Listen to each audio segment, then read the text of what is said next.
Dito tayo ngayon sa, sa kaibigan natin, no? Yung gawa kong box. Ganda din pala yung niya eh. Wala lang pintura. Yan, niladalay ko lang. Dapat na. Ano ko to eh. Siliyain ko to. Masiliyan.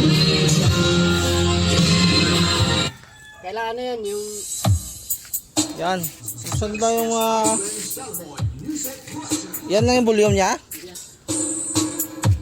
Lakasan mo nga. Ganda din ah.